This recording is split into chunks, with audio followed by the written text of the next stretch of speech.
Have you ever felt empty? Not sad, not angry, just hollow. Like you're alive but not moving. Like your life is paused and everyone else is pressing fast forward. Maybe you tell yourself, it's the economy, it's where I live. There's nothing to do, I need money to move. And maybe all of that is true. But here's something we rarely talk about. Feeling stuck isn't just circumstantial, it's neurological. What's happening in your brain when your environment feels limited, when options feel small, when effort doesn't produce reward?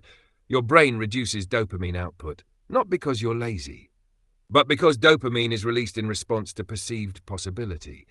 If your brain doesn't see possibility, it stops generating motivation. You don't feel excited, you don't feel driven, you feel empty. This is called learned helplessness, first studied by Martin Seligman. When repeated effort doesn't change outcomes, the nervous system conserves energy. It shuts down ambition. It goes into low-power mode. And that low-power mode feels like, I don't care anymore. But here's the truth. You care deeply. You're just neurologically tired. The economy versus the nervous system. We live in systems that require money for access, money for hobbies, money for movement, money for escape. When you feel financially restricted, your brain interprets it as restricted agency. And agency, the feeling that you can influence your future, is one of the strongest predictors of psychological well-being. Remove agency, and the mind shrinks. So what do you do when you're stuck? Not hustle, not force positivity, not pretend everything is fine. You restore agency in microscopic ways, because the brain doesn't need $1 million to feel possibility. It needs evidence of movement. Shrink the win. If you can't change your country, change your room. Rearrange your space. Start a 7-day challenge. Learn something free. Walk a different route. Tiny novelty increases dopamine. Novelty tells your brain movement exists. Even a 20-minute walk in a new direction changes neural firing patterns.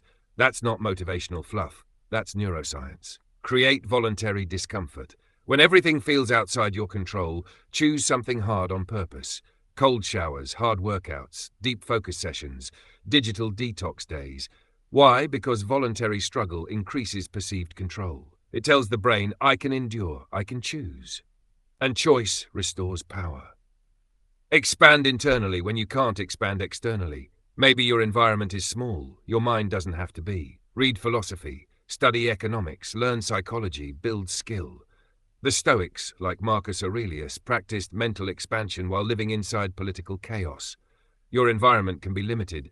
Your inner architecture does not have to be. Build momentum, not escape.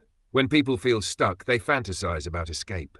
Moving countries, winning money, starting over. But fantasy without steps increases despair.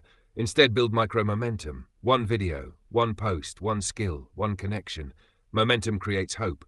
Hope isn't blind optimism. It's progress you can measure. Feeling empty doesn't mean you're broken. It means your brain is conserving energy in an environment that feels constrained. But even constrained environments contain micro-choices, and micro-choices compound. You don't need a new country to feel alive. You need evidence that your actions still matter. Not stuck. You are in a narrow season. Seasons end, but only if you keep moving, even millimeters. Start small, start quiet. But start, because emptiness is not the absence of potential, it's potential waiting for direction. And direction is something you still control.